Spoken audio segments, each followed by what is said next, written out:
Welcome to my channel.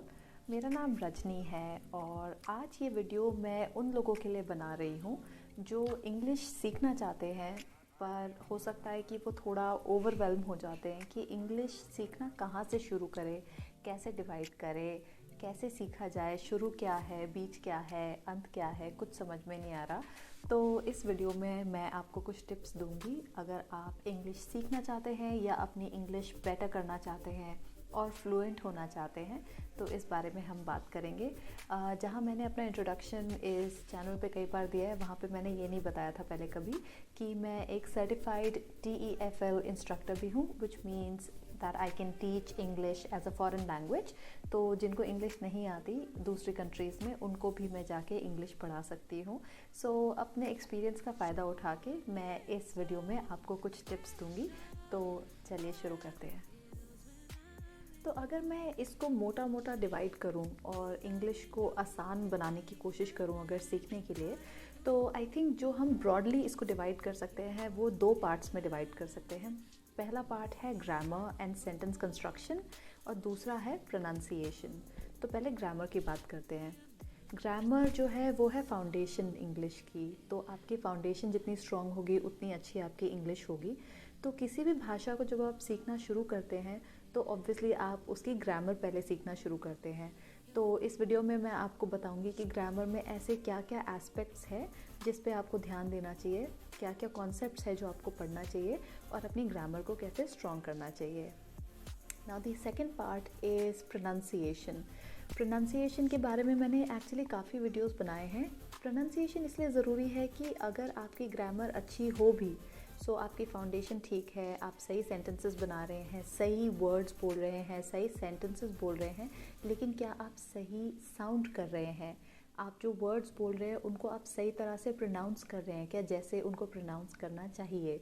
तो pronunciation भी बहुत ज़रूरी है। मैंने कई ऐसे लोगों को भी देखा है जिनकी रिटन इंग्लिश अच्छी होती है या उनकी कॉन्सेप्ट में इंग्लिश अच्छी होती है, उनको पता है क्या बोलना है, कैसे बोलना है, पर जब वो बोलना शुरू करते हैं वो फिर भी ठीक सुनाई नहीं देता है। It doesn't sound quite right, क्योंकि हो सकता है उनकी प्रोनाउंसिएशन ठीक ना हो और प्रोनाउंसिएशन रिलेटेड जो कुछ कॉन्सेप्ट्स होते हैं वो उनके इतने ज़्यादा क्लियर नहीं होते हैं। तो ये भी हम कुछ कॉन्सेप्ट्स आज समझने की कोशिश करते हैं और देखते हैं क्या क्या हमको कुछ चीज़ें हैं जिन पे ध्यान देना चाहिए। तो पहले हम ग्रामर से स्टार्ट करते हैं। ग्रामर में मैं आपको पहले सबसे 3 इम्पॉर्टेंट जो ग्रामेटिकल कॉन्सेप्ट्स है जिससे आपकी इंग्लिश की फाउंडेशन अच्छी होगी और सबसे ज़्यादा ध्यान जिन चीज़ों पे देना चाहिए उसके बारे में बताती हूँ। सो सबसे पहली चीज़ है, आपको नाउन्स के बारे में पता होना चाहिए। हम बचपन में गेम खेलते थे, आई एम नॉट श्योर सबने खेला है कि नहीं। वो होता था नेम प्लेस एनिमल थिंग। तो हम कोई लेटर लेते थे और उससे उसी लेटर से नेम होना चाहिए किसी का, प्लेस होना चाहिए कोई एनिमल और थिंग।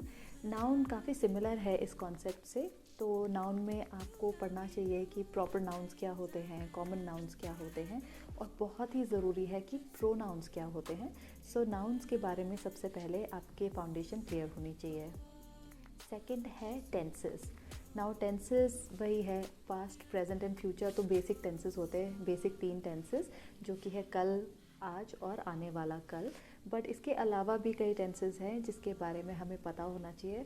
बट ऑनेस्टली मैं अपने ट्रेनीज़ को भी यही बोलती हूँ कि अगर आपके basic 3 tenses past, present and future अगर ये भी क्लियर है तो दैट इज़ इनफ। समटाइम्स आपको सारे के सारे 12 टेंसेस पढ़ने की इतनी ज़्यादा ज़रूरत नहीं है अगर आपकी ये 3 क्लियर है एटलीस्ट। और टेंसेस के बाद आपको पढ़ना चाहिए नेक्स्ट चीज़ है सब्जेक्ट वर्ब अग्रीमेंट, जिसका मतलब ये है कि एक सेंटेंस में जो आपका सब्जेक्ट है या जो मेन कैरेक्टर है उस सेंटेंस का, वो वर्ब से अग्री कर रहा है कि नहीं। तो इसके भी जो कॉन्सेप्ट है वो आपके क्लियर होने चाहिए। तो ये 3 तो सबसे ज़रूरी है ग्रामर के कॉन्सेप्ट्स। ऑफ कोर्स मैं सारे अगर ये कॉन्सेप्ट समझाने लगूंगी तो ये वीडियो बहुत ही ज़्यादा लंबा हो जाएगा। बट अगर आपको इनमें से किसी भी कॉन्सेप्ट्स के बारे में और जानना है तो you can always comment below और आप मुझे बता सकते हो कि ये वाला कॉन्सेप्ट और समझा दो, तो हम इन द फ्यूचर उसको देख सकते हैं। उसके बाद हम बात कर सकते हैं सेंटेंस कंस्ट्रक्शन की, जिसमें आपका अगर जो आइडिया है उसको आप किस तरह से कन्वे करेंगे और वर्ड ऑर्डर कैसे रहेगा और कैसे वो एकदम कंसाइज रहे, ज़्यादा लंबा ना हो, एक्सेसिव ना हो और टू द पॉइंट हो। इसके अलावा there is something called literal translation, या जिसको इंडियनिज्म कहा जाता है।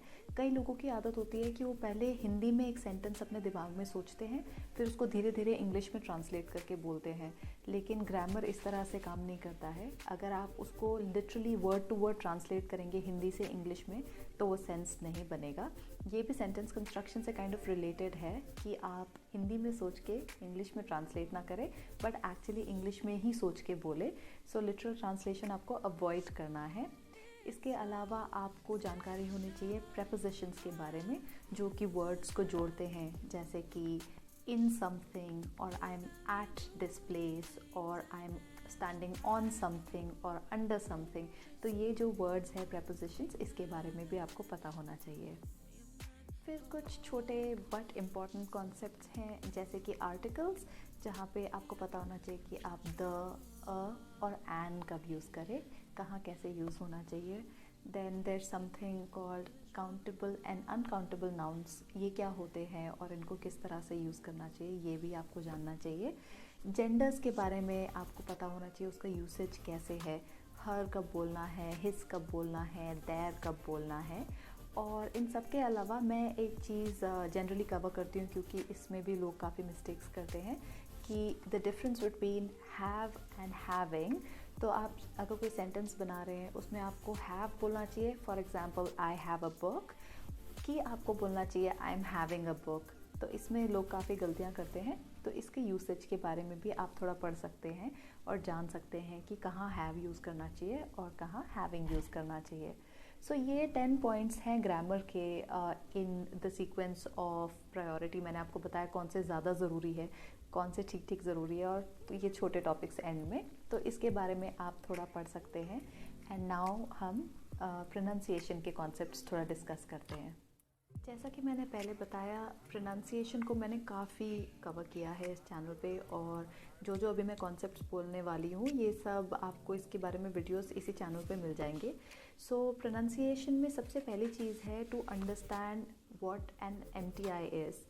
एमटीआई या मदर टंग इन्फ्लुएंस क्या होता है और क्यों होता है और उसको कैसे रिमूव किया जाता है, ये जानना ज़रूरी है। उसके बाद एक बहुत इंपॉर्टेंट कॉन्सेप्ट है प्रोनाउंसिएशन में, which is called syllable stress. तो एक वर्ड को जब आप प्रोनाउंस करते हैं तो उस वर्ड में आपको कहाँ स्ट्रेस करना है, जिससे कि उस वर्ड का प्रोनाउंसिएशन एब्सोल्युटली करेक्ट हो। उसके लिए आपको सिलेबल स्ट्रेस की नॉलेज होनी चाहिए, उसके बारे में भी मैंने एक वीडियो बनाया था। और इसके अलावा आप एक्सेंट न्यूट्रलाइजेशन के बारे में थोड़ा सा सीख सकते हैं, जिसमें आपको पता होना चाहिए कि अपने एक्सेंट को न्यूट्रलाइज कैसे करें, विच अगेन मीन्स आप अपना एमटीआई रिमूव कर रहे हैं और एक स्टैंडर्ड एक्सेंट में बात कर रहे हैं। ये वाला एक्सेंट ना तो अमेरिकन एक्सेंट है ना ब्रिटिश एक्सेंट है, तो आप कोई एक्सेंट पुट ऑन नहीं कर रहे हैं, नकली एक्सेंट बना के नहीं बोल रहे हैं, बट उसको न्यूट्रल रख के बोल रहे हैं। तो एक्सेंट न्यूट्रलाइजेशन भी ज़रूरी है जानना। इसके अलावा कुछ बेसिक चीज़ें हैं, अगेन ये इतनी ज़्यादा इम्पोर्टेंट नहीं है, बट इससे फ़र्क बहुत पड़ता है। एक तो है कि आपकी रेट ऑफ स्पीच कैसी है जब आप बात करते हैं, तो आप कितना तेज़ या कितना स्लो बात कर रहे हैं, ये भी मैंने इन द पास्ट डिस्कस किया है वीडियोस में। और एक बहुत ज़रूरी चीज़ है, that is modulation, which means कि आपकी आवाज़ बिल्कुल फ्लैट करके आप नहीं बोल रहे हैं रोबोट की तरह, बट उसमें थोड़े चेंजेस करके बोल रहे हैं। एक सिंग सॉन्ग क्वालिटी या एक रिदम है आपकी बात में, जिससे वो सुनने में अच्छा लगता है। तो ये सब आपकी स्ट्रेस में, वर्ड स्ट्रेस में, सेंटेंस स्ट्रेस में, और आपकी ओवरऑल डिलीवरी जो स्पीच की होती है उसमें आपको हेल्प करता है। सो प्रोनाउंसिएशन के जो टॉपिक्स है उसमें तो आपको काफ़ी मटेरियल मेरे चैनल पे ही मिल जाएगा, तो आप इसके बारे में थोड़ा सा सीख सकते हैं। सो इस तरीके से मैंने इंग्लिश लैंग्वेज को थोड़ा सिंप्लीफाई करने की कोशिश करी है उन लोगों के लिए जो इंग्लिश सीखना शुरू कर रहे हैं या सीख रहे हैं और बेटर हो रहे हैं धीरे धीरे। आई होप इससे आपको मदद मिले। मैंने काफ़ी सोच के इसको ऐसे कैटेगराइज किया कि ग्रामर और प्रोनाउंसिएशन का कॉम्बिनेशन सीख के आप इंग्लिश सीख सकते हैं, और जिस तरह से मैंने पॉइंट्स बनाए हैं आप कोशिश करिए कि वन बाय वन आप इन पॉइंट्स को कवर करें, and then you start practising your English. And like I always say, अगर आपके कोई क्वेश्चंस है या अगर आप चाहते हैं मैं कोई कॉन्सेप्ट कवर करूं, देन प्लीज़ आप इन कमेंट्स में मुझे बता सकते हैं कि आप और क्या सीखना चाहते हैं, and I will try my best to cover that. So that is the end of this video, and I will see you in the next one. Bye.